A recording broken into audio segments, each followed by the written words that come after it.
Fala, meus amigos da enfermagem, que fala com vocês é o enfermeiro Raimundo, aqui no Instituto Brasileiro Sou Enfermagem, e hoje eu vou dar continuidade à nossa aula de hipertensão arterial sistêmica, agora começando a falar sobre o diagnóstico, tá bom? Pessoal, quem não acompanhou quem não está acompanhando ou não acompanhou a nossa primeira aula, dá uma olhadinha aí no nosso canal no YouTube, aqui mesmo quem tiver no Aula Sua Enfermagem, tá bom? Nosso conteúdo está bem interessante. Então vamos lá. Sobre o diagnóstico. O diagnóstico da hipertensão arterial é basicamente estabelecido pelo encontro de níveis tensionais permanentes elevados acima dos limites de normalidade, quando a pressão arterial é determinada por meio de métodos e condições apropriados.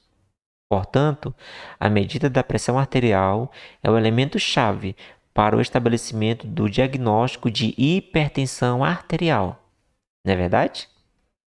A medida da pressão arterial, pela sua importância, deve ser estimulada e realizada em todas as avaliações de saúde, por médicos de todas as especialidades e demais profissionais da saúde, como, por exemplo, enfermeiros, técnicos em enfermagens e auxiliares de enfermagem, tá bom?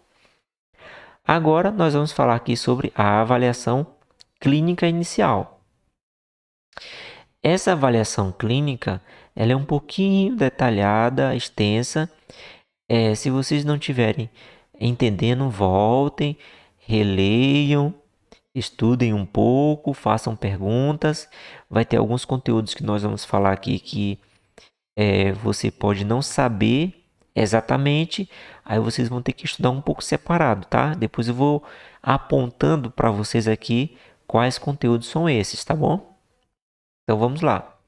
A avaliação clínico-laboratorial do paciente hipertenso visa confirmar a elevação da pressão arterial, firmar o diagnóstico de hipertensão, identificar os fatores de risco para doenças cardiovasculares, avaliar lesões de órgão-alvo, identificar doenças associadas à hipertensão, estratificar o risco cardiovascular do paciente e diagnosticar hipertensão arterial secundária em caso de suspeita clínica. Muito bom esse primeiro parágrafo aqui. Está explicando tudo dos objetivos, por que devemos fazer uma avaliação clínica inicial, qual que é o nosso objetivo, tá certo? Para atingir tais objetivos, é fundamental o detalhamento da história clínica do paciente, exame físico, avaliação laboratorial básica e exames complementares, que é isso aqui que eu deixei mais organizados aqui para vocês poderem compreender, tá? O que nós vamos ver? Olha só, avaliação clínica inicial, o exame físico do paciente, a avaliação laboratorial de rotina, a avaliação complementar para o paciente hipertenso e identificação de lesões subclínicas de órgãos, aí os órgãos-alvo, né? Identificação tornozelo braquial. Para quem não sabe, depois vai saber porque eu vou explicar a respeito disso, tá? Então vamos lá. A história clínica. O que nós vamos ver na história clínica? Na história clínica é aquele primeiro contato que você está tendo com o paciente, tá bom? Também chamado de anamnese, tá? A anamnese envolve todas essas situações, mas aqui a gente vai separar ponto a ponto. Aqui na história clínica, nós vamos já deixar identificado o que? O sexo, a idade, a cor da pele, profissão, as condições socioeconômicas. Também a história atual, que é a duração conhecida da hipertensão arterial e níveis de pressão, tanto no consultório como no domicílio, e adesão e reações adversas ao tratamento. Será que esse paciente ele toma a medicação certinha? Será que ele esqueceu de tomar hoje? Sintomas de doença arterial coronária. Sinais e sintomas sugestivos de insuficiência cardíaca, doença vascular encefálica, insuficiência vascular de extremidade, doença renal, diabetes, índice de hipertensão secundária. Tudo isso na história clínica. Tá bom, pessoal? Agora no exame físico. O exame físico envolve o conhecimento e a prática de técnicas semiológica, a semiotécnica. Se vocês não souberem semiotécnica, vocês dão uma olhada aqui no nosso material, depois outro material com calma sobre semiotécnica ou semiologia, porque nós não vamos explicar o que é semiotécnica e nem como é que faz. Vocês é que já tem que ter o conhecimento, porque aqui a gente já vai entrar direto no conteúdo de exame físico, tá bom? Mas só revisando, vocês sabem que a semiologia, que é utilizada, a técnica utilizada no exame físico, envolve palpação, ausculta, que mais? Alguém lembra? Alguém pode digitar aqui nos comentários? Deixa aqui nos comentários, tá? Eu só abri um pedaço desse assunto. No exame físico, nós vamos iniciar já verificando, né, a medida dessa pressão arterial e a frequência cardíaca. Depois, nós vamos ver aí as medidas e obter os resultados antropométricos, tá? O A é a circunferência da cintura, aqui tem os limites de normalidade. Para mulheres, até 88 centímetros e para homens até 102 centímetros, tá certo? Ainda nas medidas antropométricas, a obtenção do índice de massa corpórea, para quem não sabe, o IMC é igual ao peso dividido pela altura ao quadrado. E o resultado, se for menos que 25 está normal, se for igual a 25 e de 25 até 30 vai estar com sobrepeso, e se for acima de 30, já com obesidade, tá certo? Ainda no exame físico, a gente vai fazer a inspeção, faces e aspectos sugestivos de hipertensão secundária, do pescoço, palpação e ausculta das artérias carótidas, verificação da presença de êxtase venosa e palpação de tireoide. Exame do precórdio, aí você vai verificar através da ausculta íquitos sugestivos de hipertrofia ou dilatação do ventrículo esquerdo, arritmias, a terceira bulha, que sinaliza a disfunção sistólica do ventrículo esquerdo, ou quarta bulha, que sinaliza a presença de disfunção diastólica do ventrículo esquerdo, hiperfonese da segunda bulha em foco aórtico, além de sopros nos focos mitral e aórtico, tá bom? Como eu falei para vocês, isso é conhecimento de semiotécnica. Vocês têm que estudar por fora se vocês não souberem, tá? Mas aqui já está o conteúdo do que vocês têm que observar nesse exame físico do paciente aí hipertenso.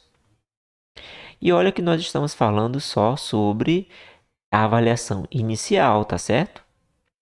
Ainda, né, nessa avaliação você tem que auscultar os pulmões, aí auscultar os estetores, roncos, se tem sibilos, fazer aí o exame do abdômen, a procura de massas abdominais indicativas de rins policísticos, hidronefroses, tumores e aneurisma, a procura também de identificação de sopros abdominais na aorta e nas artérias renais.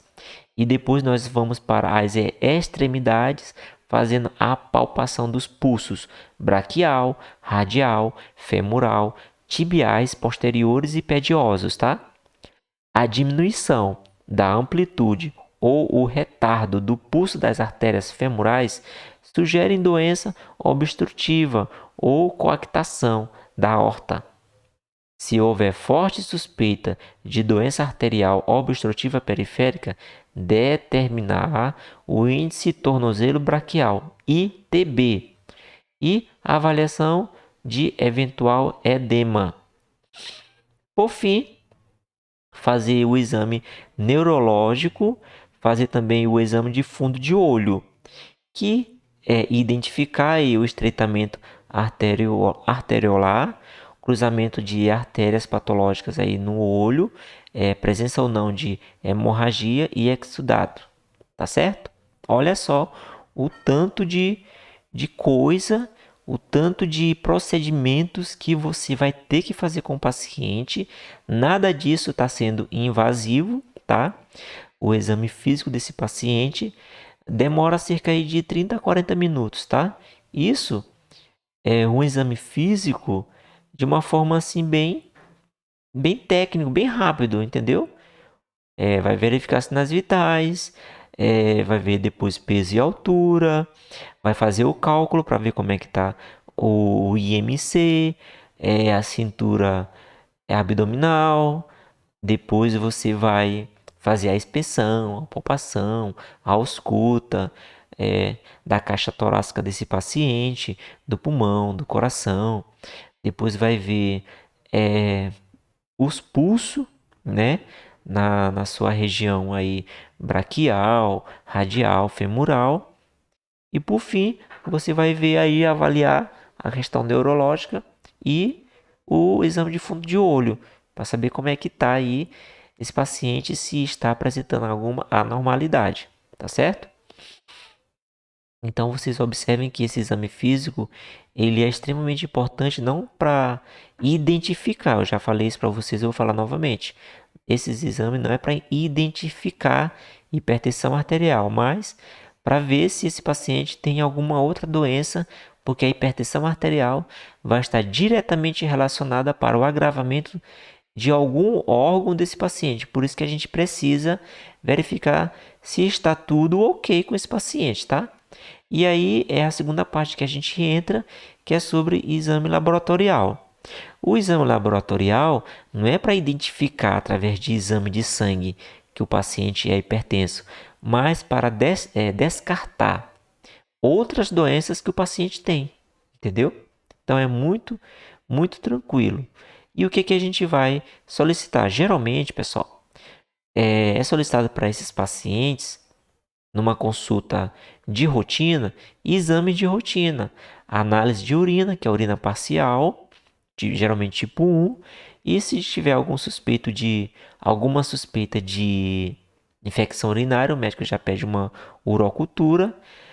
Também é feita aí a creatinina plasmática. Plasmática, toda vez que vocês ouvirem plasmática, quer dizer sangue, tá? Creatinina plasmática, plasma, sangue. Aí que tem os valores, né, da creatinina, que é para estar normal. O que que é a creatinina? Ela é, ela é uma, ela calcula a taxa de filtração glomerular, que é lá do rim, tá bom? Se estiver filtrando bem, então o rim está bem. Se estiver filtrando mal, vai mostrar aqui, ó. Olha só, interpretação: função renal normal, disfunção renal leve, disfunção renal moderada, disfunção renal grave. Menor, olha só, disfunção renal grave, menor que 30 ml por minuto, que é a taxa de filtração glomerular, lá no rim, no glomérulo. Não é isso? Continuando com os exames.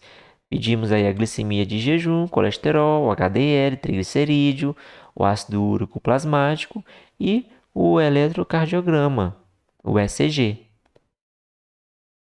Avaliação complementar para o paciente hipertenso. Quais são os outros exames complementares? Temos ainda radiografia do tórax. Radiografia do tórax, ela é recomendada quando o médico ele quer avaliar ou continuar avaliando ali o pulmão do paciente ou o coração do paciente, tá? Para descartar doenças pulmonares e doenças cardíacas. Eletrocardiograma, tá? Aí aqui tem uma sugestão para quais pacientes solicitar. Tem também a microalbuminúria, a ultrassonografia de carótidas, que são essas artérias aqui na região do pescoço. O teste ergométrico, que é aquele teste de esteira que o paciente dá uma corridinha para avaliar aí a potência aí do coração, até quanto ele consegue suportar aí nessa corrida na esteira, tá certo? Hemoglobina glicada, fazer também um mapa Nós vamos falar sobre o mapa e outros exames. O médico vai avaliar o paciente e vai ver se há uma necessidade de solicitar outros exames além desses exames que eu falei. E aqui tem algumas sugestões: velocidade de onda de pulso, investigação de hipertensão secundária, quando indicada pela história, pelo exame físico ou avaliação laboratorial. Identificação de lesões subclínicas de órgãos. Aqui os órgãos que ele está falando são aqueles órgãos-alvo, que a hipertensão arterial pode provocar alguma lesão a esses órgãos, tá bom? E aí, com os resultados em mãos desses exames, aqui tem algumas referências que também não tem como eu explicar tudo agora, mas já deixo aqui na tela essas referências sobre o ECG, né? Sobre o eco, que aqui era o eco a ultrassonografia das carótidas, a espessura médio intimal de carótida e o índice tornozelo braquial, se ele for menor que 0,9. O índice tornozelo braquial é um exame, basicamente e praticamente laboratorial e dá para a gente também fazer, tá? Depuração de creatinina, aqui tem os valores estimados, baixo índice de filtração glomerular, microalbuminúria, aqui tem os valores de referência, e a velocidade de onda de pulso, também com o valor de referência, tá?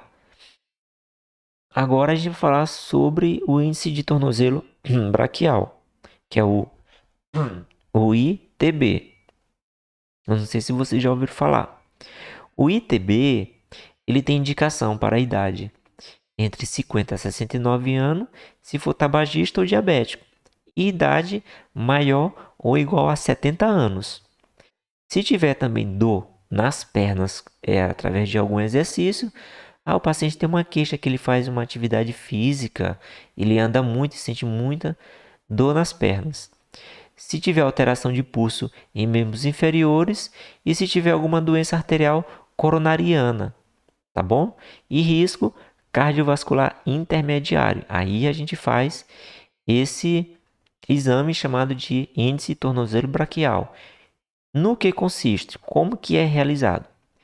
É um cálculo que a gente faz utilizando os valores de pressão arterial sistólica do braço e do tornozelo, sendo considerado o maior valor braquial para o cálculo, tá certo?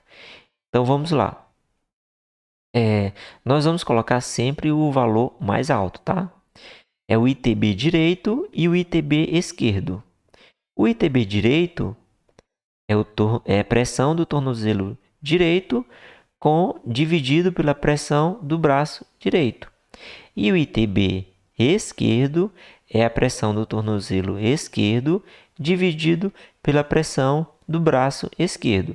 Lembrando da observação ali em cima, que se a pressão do membro superior, no caso o braço, for maior que o do tornozelo, a gente tem que colocar o tornozelo na frente, tá? E aqui vem os valores. Quando você dividir a pressão do tornozelo pela pressão do braço, é só a sístole, viu, pessoal? Pegar a sístole do braço e dividir pela sístole do tornozelo. Aí vamos obter esses resultados. Se o resultado ele for acima de 0,9, é normal. Aí tem obstrução leve, obstrução moderada e obstrução grave. E aqui mostra os valores, de acordo com o cálculo que vocês vão fazer quando esse paciente for ser avaliado, tá bom? Se vocês encontrarem alguma anormalidade, sempre anotar e sempre comunicar ao médico.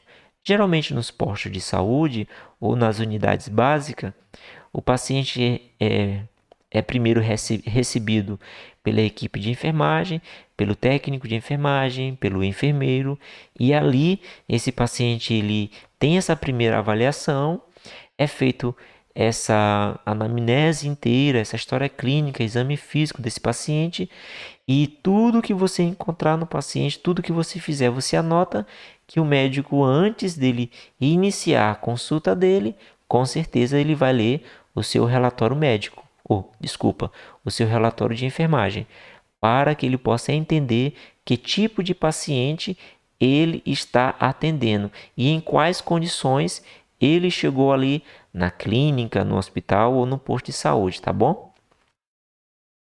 O índice tornozelo braquial apresenta sensibilidade de 95% e especificidade de 100% na detecção precoce de afecções cardiovasculares geradoras de comprometimento no fluxo sanguíneo. Geralmente, essa situação ocorre em indivíduos com alto risco cardiovascular. Tabagismo, dislipidemia, diabetes, idade avançada e hipertensão arterial são preditores do desenvolvimento da doença.